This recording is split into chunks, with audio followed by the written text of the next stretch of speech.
മരിക്കാൻ വേണ്ടിട്ട് ധൈര്യമില്ല. പക്ഷെ മരിച്ചേ പറ്റൂ. എല്ലാവർക്കും മാപ്പ്. ഈ പുള്ളിക്കാരൻ നിങ്ങൾ പലർക്കും അറിയായിരിക്കും. വെള്ളം സിനിമ കണ്ടിട്ടുണ്ടല്ലോ. അപ്പോൾ അതിനകത്ത് ജയസൂര്യാണ് അഭിനയിച്ചത്. അത് മനോഹരമായിട്ട് അഭിനയിച്ചതാണ്. നമ്മൾ കുറച്ച് ദിവസമായിട്ട് വീഡിയോസ് ഇടുന്നില്ല. കാര്യം കുറച്ച് തിരക്കും കാര്യങ്ങളായി പോയി. നിങ്ങൾ ഇവിടെ നിങ്ങളുടെ സപ്പോർട്ട് നല്ലോണം ഉണ്ടെങ്കിൽ മാത്രമേ എനിക്ക് ഇവിടെ വീഡിയോ ഇട്ട് കാര്യമുള്ളൂ. അതുകൊണ്ട് നല്ല സപ്പോർട്ട് ചെയ്യുക, ഷെയർ, കമൻറ്റ് കാര്യങ്ങളൊക്കെ ചെയ്യുക. അപ്പോൾ ആ വെള്ളം സിനിമയ്ക്ക് ആസ്പദമായ ഒരാളുടെ ജീവിതകഥയായിട്ട് ആസ്പദമാക്കിയാണ് വെള്ളം സിനിമ എടുത്തതെന്ന് പറയുന്നുണ്ട്. അതിനകത്ത് അയാളെ അവസാനം കാണിക്കുന്നുണ്ട്. വെള്ളം മുരളി എന്നാണ് പൊതുവെ അറിയപ്പെടുന്നത്. അദ്ദേഹം കഴിഞ്ഞ ദിവസം വന്നിരുന്നിട്ട് ഒരു ലൈവ് വീഡിയോ ഇട്ടിട്ട് ഇങ്ങനെ കുറേ സങ്കടങ്ങളും കാര്യങ്ങളൊക്കെ പറഞ്ഞു. വെള്ളം സിനിമയ്ക്കകത്തും ഈ പറയുന്ന വെള്ളം മുരളി പ്രൊഡ്യൂസറായിരുന്നു. അതിനുശേഷം 2 സിനിമയും കൂടെ പ്രൊഡ്യൂസ് ചെയ്തു, മൂഞ്ചിപ്പോയി എന്നാണ് പുള്ളി പറയുന്നത്.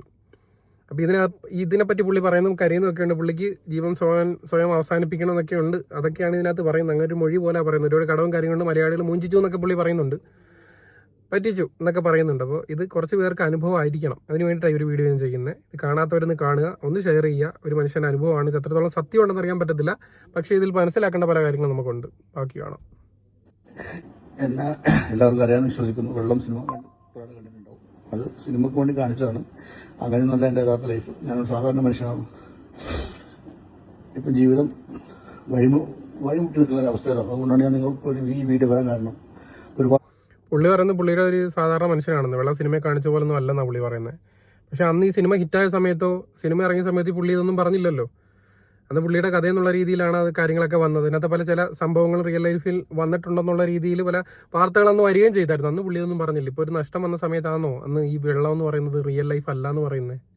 അതവിടെ നിൽക്കട്ടെ, അതല്ലല്ലോ ഇപ്പോഴത്തെ വിഷയം അല്ലേ. ചതികൾ പറ്റി, ബിസിനസ്സിൽ ഒരുപാട് ചതികൾ പറ്റി. ടൈസ് ദുബായിലും ഓസ്ട്രേലിയയിലും ആഫ്രിക്കയിലും കയറ്റി വെച്ചിട്ട് മലയാളികൾ വഴി ഒരുപാട് പൈസ കിട്ടാണ്ടായി. ബിസിനസ്സിൽ കുറേ പൈസ പോയി, ആൾക്കാരെ വിശ്വസിച്ച് കുറേ പൈസ പോയി, കമ്പനിക്കാർ കുറേ പൈസ കൊടുക്കാനുണ്ട്.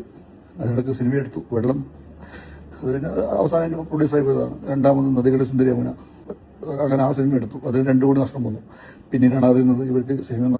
ആ സിനിമയുടെ പേര് നിങ്ങൾ കേട്ടല്ലോ. അതിൽ 2 കോടി രൂപയാണ് നഷ്ടം വന്നെന്ന് പറയുന്നത്. 1, 2 അല്ല 2 കോടി. ആലോചിച്ച് നോക്കണം. ഈ വെള്ളം എന്ന് പറയുന്ന സിനിമയിൽ ആക്സിഡന്റലി എങ്ങനെയോ പ്രൊഡ്യൂസർ ആയതാണ് അദ്ദേഹം.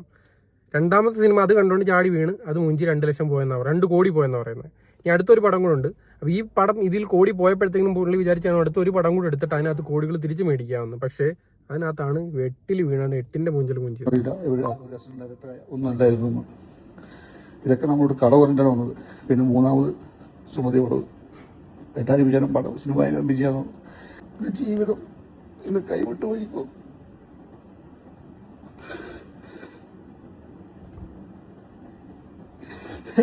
എന്റെ മക്കളൂടെ ഭാര്യനോട് ജീവിച്ചിട്ട് മതിയായിട്ട് കൊടുത്തിട്ടില്ല. പക്ഷെ ഈ സിനിമ കാണാൻ 7 കോടിയോട് നഷ്ടമാകും. പിടിച്ചു നിൽക്കാൻ പറ്റുന്നില്ല. 7 കോടി രൂപയാണ് ഈ പറയുന്ന സുമതി വളം എന്ന് പറഞ്ഞ സിനിമയിൽ ഇദ്ദേഹത്തിന് നഷ്ടം വന്നെന്ന് പറയുന്നത്. ഞാൻ ആലോചിക്കുന്നത് ഈ പടങ്ങൾ ഇറങ്ങുന്ന സമയത്ത് ഈ പടം ഞാൻ കണ്ടിട്ട് എനിക്ക് ഒരു രീതിയിൽ ഇഷ്ടപ്പെടാത്തൊരു പടമാണത്. അത്യാവശ്യം നല്ല രീതിയിൽ അഭിനയിക്കേണ്ടവരൊക്കെ അഭിനയിച്ചിട്ടുണ്ടെന്ന് തോന്നുന്നു.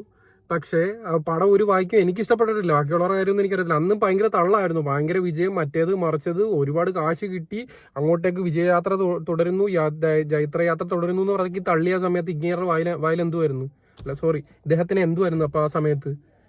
എന്തൊക്കെയാണെങ്കിലും ആ പടം ഫ്ലോപ്പായി പോകാമെന്ന് അറിയാൻ പോകുന്ന സമയത്തും ഈ പറയുന്നത് പോലെ തള്ളിക്കൊണ്ടിരുന്ന സമയത്തും ഇദ്ദേഹത്തിന് അറിയത്തില്ലായിരുന്നു അത് ഫ്ലോപ്പാന്ന്. എന്നിട്ട് എന്ത് ആത്മാർത്ഥതയുടെ പേരിൽ അദ്ദേഹം ഈ പറയുന്നത് ഈ പടം ഭയങ്കര ഹിറ്റാണ് എന്നൊക്കെ ഉള്ള രീതി പറഞ്ഞത്. അതവിടെ നിൽക്കട്ടെ.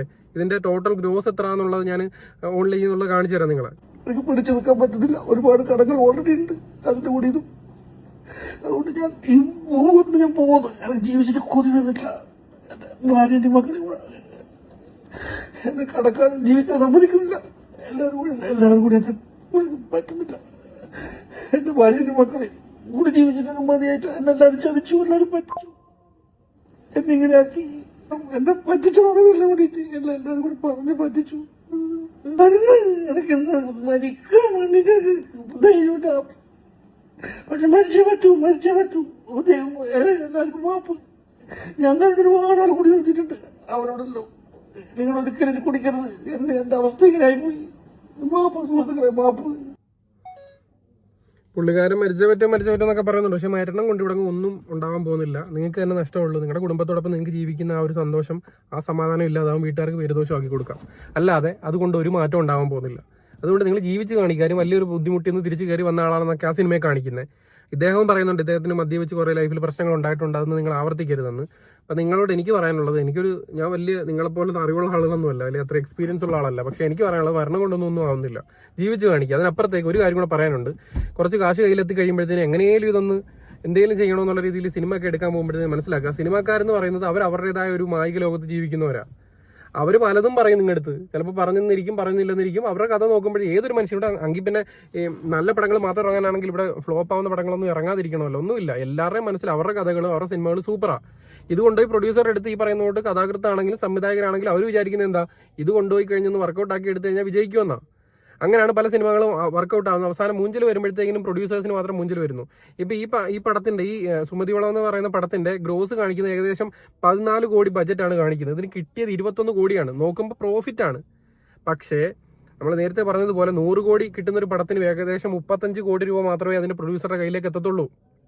അങ്ങനെ നോക്കുകയാണെങ്കിൽ ഏകദേശം 10 കോടി 11 കോടി രൂപ മാത്രമേ ഇദ്ദേഹത്തിന് തിരിച്ച് കിട്ടിയിട്ടുണ്ടാകത്തുള്ളൂ, ഇല്ലെങ്കിൽ 10 കോടിക്കകത്ത് കിട്ടിയിട്ടുണ്ടാകത്തുള്ളൂ. എന്നാൽ തന്നെ 4 കോടി നഷ്ടമാണ്. പിന്നെ ഈ പറയുന്ന പോലെ അവിടെ ഇവിടെയൊക്കെ ആയിട്ട് തട്ടി മുട്ടിയായാലും 2 പ്രൊഡ്യൂസർ ഉണ്ടെന്ന് തോന്നുന്നു ആ പടത്തിന്. അപ്പോൾ ഈ പുള്ളിക്ക് നഷ്ടം ഉണ്ടായി കാണും, 7 കോടി ഇല്ലെങ്കിൽ നഷ്ടം ഉണ്ടായി കാണും. പിന്നെ അദ്ദേഹത്തിന്റെ നഷ്ടം നമുക്കറിയത്തില്ലോ, അദ്ദേഹത്തിനെ അറിയത്തുള്ളൂ. അപ്പോൾ അതുകൊണ്ട് ഇനിയെങ്കിലും ബാക്കിയുള്ള കാശുകാരെങ്കിലും ഇല്ലെങ്കിൽ കാശ് കൈ വെച്ചുകൊണ്ട് ഇന്നത്തും കാന്ന് പറഞ്ഞിരിക്കുന്നവരെങ്കിലും മനസ്സിലാക്കുക, ഇതങ്ങ് എവിടെയെങ്കിലും കൊണ്ട് ഇടുന്നതിന് മുമ്പ് ആലോചിക്കുക. സിനിമയൊക്കെ ആണെന്നുണ്ടെങ്കിൽ 2 or die കിട്ടിയാൽ നല്ലപോലെ കിട്ടും, കിട്ടിയില്ലെങ്കിൽ അടപടലം മൂഞ്ചും. അങ്ങനെ ഒരുപാട് പ്രൊഡ്യൂസേഴ്സ് പൊട്ടിപ്പോയിട്ടുമുണ്ട്. അപ്പോൾ അതിൽ നിന്നും പാഠം ഉൾക്കൊണ്ട് ഇദ്ദേഹത്തിന് ഒരു പാഠം, അതായത് നദികളിൽ സുന്ദരി യമുന എന്ന് പറയുന്ന പടത്തിൽ നിന്ന് 2 കോടി നഷ്ടം വന്നപ്പോഴേ മനസ്സിലാക്കണമായിരുന്നു ഇനി ഒരു പടം എടുക്കുമ്പോൾ നല്ലോണം ആലോചിച്ച് കണ്ട് നോക്കി എടുക്കാവുള്ളൂ എന്ന്. ഇദ്ദേഹം പറഞ്ഞത് പലരും പറ്റിച്ചെന്ന്. അതിനകത്ത് ഇദ്ദേഹം പറയുന്നുണ്ട് ആഫ്രിക്കയിലും ഗൾഫിലും പലയിടത്തുമായിട്ട് പല മലയാളികളും പറ്റിച്ചെന്ന്. അപ്പോൾ ഈ പറ്റിക്കലെല്ലാം കിട്ടുമ്പോഴത്തേക്കും പിന്നെയും നമ്മൾ പറ്റിക്കലിന് ഭാഗമാകണമെന്ന് ജീവിതത്തിൽ നല്ലൊരു തിരിച്ചുവരവ് നടത്തി ഇദ്ദേഹം മനസ്സിലാക്കണമായിരുന്നു. അദ്ദേഹത്തെ ഈ സമയത്ത് കുറ്റപ്പെടുത്തുന്നവരിലേറെ അദ്ദേഹം നല്ല രീതിയിൽ തിരിച്ചു വന്ന് മനസ്സിലാണ്. വാട്ടർമാൻ മുരളി സാർ, നിങ്ങളോട് പറയാനുള്ളത്, നിങ്ങൾ നല്ല രീതിയിൽ തിരിച്ചു വന്ന ഒരാളാണ്. ഇവിടെ ഒന്നും പതറേണ്ട കാര്യമൊന്നുമില്ല, ഈ കരയേണ്ട കാര്യമില്ല. നിങ്ങൾ തിരിച്ചു വരിക, ശക്തമായിട്ട് വിജയിച്ച് കാണിക്കുക. തോപ്പിക്കാനും നമ്മളെ ത്രീജിപ്പിക്കാനും മുഞ്ചിപ്പിക്കാനും ഒരുപാട് പേര് ഇവിടെ കാണും. അതൊന്നും നോക്കാതെ മുന്നിലേക്ക് വന്ന് വിജയത്തോടെ നിന്ന് കാണിക്കുക. അതിനപ്പുറത്തേക്ക് നമ്മളെ വെട്ടി വീഴ്ത്താൻ പറ്റുന്നവരെ നമ്മൾ മനസ്സിലാക്കുക, അതിൽ നമ്മൾ തിരിച്ചടിച്ച് നമ്മൾ ജയിക്കുക എന്ന് മാത്രമേ പറയാനുള്ളൂ. താൽക്കാലികമായിട്ട് വൈൻഡപ്പ് ചെയ്യും. നിങ്ങളെല്ലാം ഒന്ന് സബ്സ്ക്രൈബ് ചെയ്ത് ഷെയർ ചെയ്ത് കമൻറ്റുകളൊക്കെ ഇട്ടൊന്ന് പോലിപ്പിക്കണം, എന്നാലും എനിക്ക് മുമ്പോട്ട് കൊണ്ടൊരു പ്രചോദനം. വൈൻഡപ്പ് ചെയ്യുന്നു. It's me Althaf. വെട്ടിയിട്ടാലും പൊട്ടി മുളയ്ക്കണം.